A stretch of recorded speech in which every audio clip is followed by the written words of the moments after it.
What is up guys, Julien here of Social Vigneron. So I've just released episode number 4 of Julien's Wine School video series on YouTube, where I've been looking at how much wine you should be pouring in a glass to enjoy your tasting experience to the most. So over the years, with my long experience at tasting and reviewing wine as a winemaker and as a wine blogger, I found out that the more wine you put into your glass of wine, the more flavors you concentrate into the wine, the more aromas you can pack in, so you can smell and taste and enjoy your tasting experience a little bit better. So the best serving size that I've found to put into a glass of wine is about this much, because you just taste the wine much better.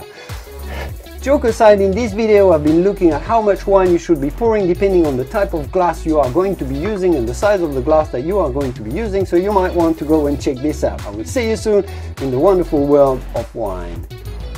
Cheers!